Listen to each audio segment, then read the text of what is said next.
Let's start with Brian Sandalo from the Chicago Sun-Times. Hi, Ezra. Thanks for making some time this afternoon. We Sure. appreciate it. I hope all is well with you. Yes, definitely. Thanks for having me here, guys. Yeah. Thank you. And just wondering if there's what the current health situation with the team is, and also just wondering how Gaston Jimenez is coming along, and the two of the new guys, Haile Selassie and Suke. Yeah, well, first of all, it's been a very good preseason so far for us. As far as health standpoint, we do have a couple knocks, but nothing we hope is major. Selassie did have a quad strain, but nothing. He should be back training tomorrow. Suka is in camp now. He just came a couple days ago from France, so he'll be he's back in training and everything. Gaston is coming along. We're hoping to have everybody in training next week. So hopefully that's the situation with that. But so far, it's been a really good camp as far as from the physical aspect of things. Is just to follow up on Gaston, is he a doubt for being available March 4th? We'll have to see. I'll be able to tell you better by the mid next week to late next week. Right now, it's a wait and see. But we're hoping that it doesn't take that long to get him back on the pitch. Like I said, we're hoping that even next week he'll start, be back in training with the players. And it's still the issue that ended his season last year, or is it something different? It's something different, but I think it's from compensation, and it's right now it's hard to say exactly what the issue is, but he's having some issues, and it could be from compensating because of that injury. Thank you. Thank you, Brian. Next, we will go to Alex Calabrese from Men in Red. Thank you, E. Hey, Ezra. Hope you're doing well. Just my question for you is, looking at the current squad, looking at the transfer market, how happy are you with the roster as it stands right now going into the beginning of the season? And do you think that there are still areas that you need to bring players in to be ready to compete in Major League Soccer? Yeah, well, we're happy, but we're not satisfied. We have some areas that we think we still need to add some players, and that's an ongoing. We're actively trying to do that, but we have gone out and brought in some players, some key positions, some key attributes that we thought we needed. So Selassie, someone we felt that we needed with some pace on the wings to stretch defense. We have guys who are fast, but they like to play in the half channel and play in front of the defense. But so it's nice to go out and get someone that can stretch the defense, because with Shaqiri's skill set, that's something that we felt like we needed. We obviously needed a right back due to Boki Sikolis leaving, so we went out and got that.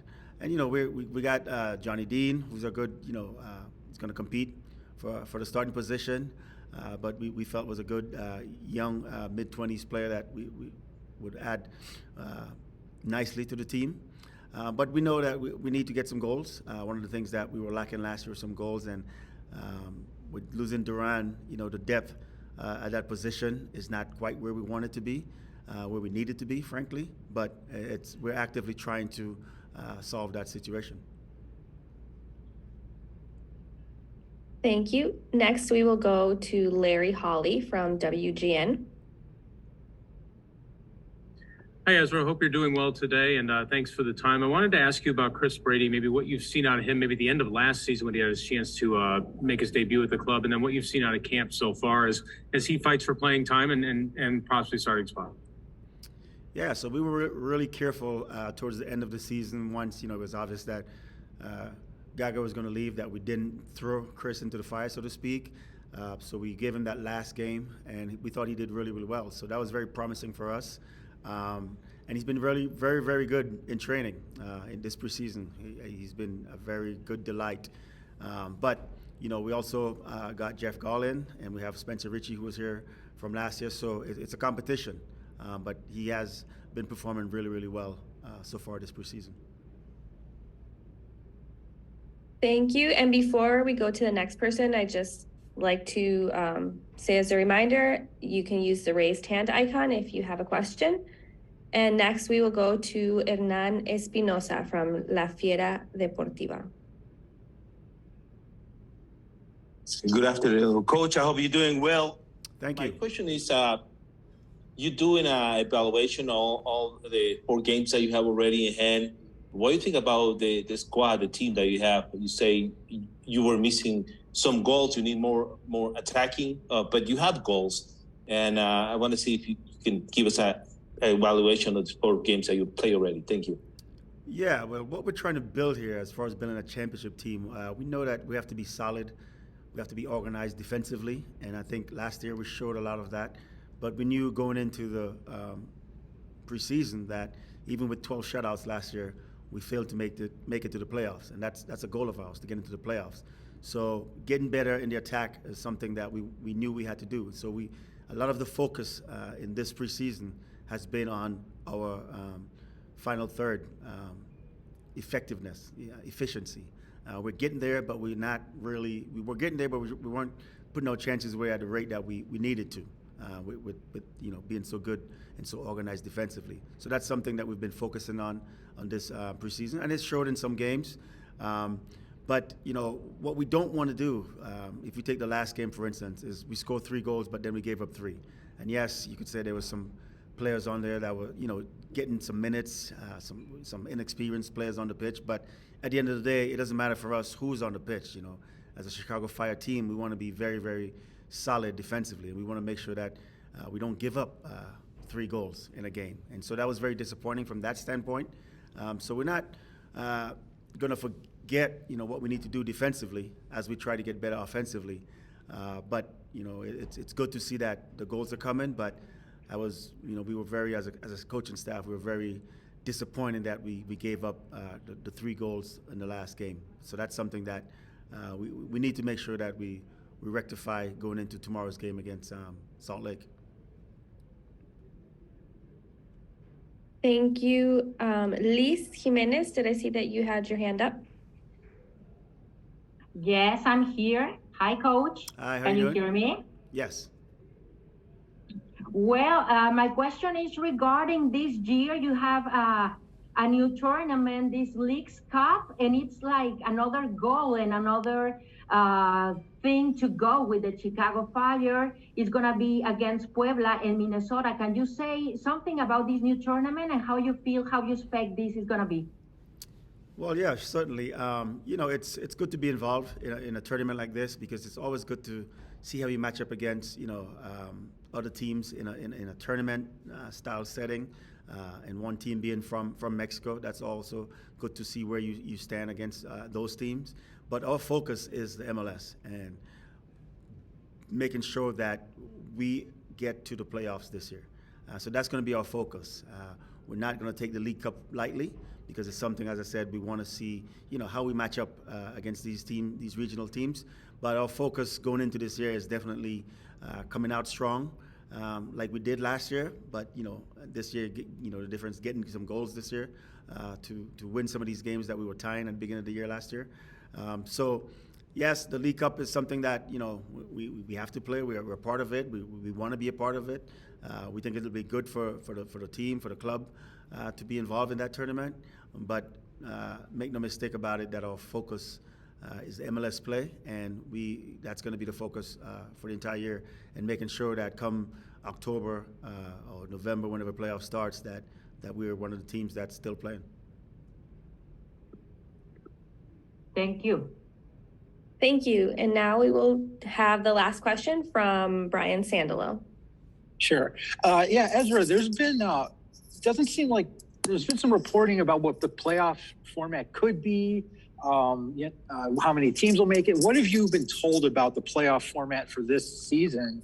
And how much does that sort of affect, how much does that uncertainty sort of affect your planning for the season and what your goals are in terms of points and wins?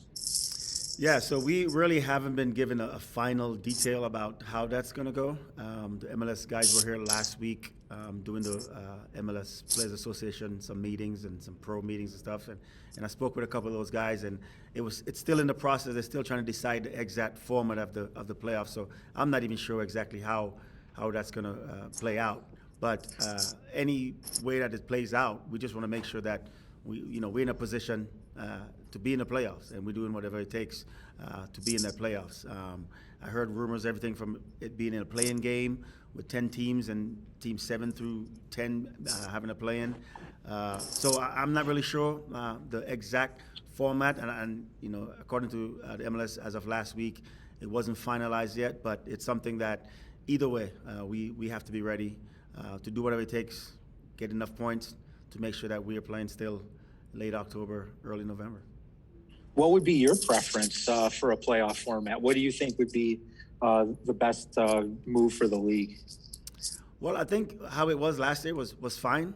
I think the difference this year might be the number of games that's in the first round. I heard that there was some question that might maybe going to a home and away or something like that. But I think just making sure that each team has an equal opportunity to move on once they've made the playoffs would be the ideal for me.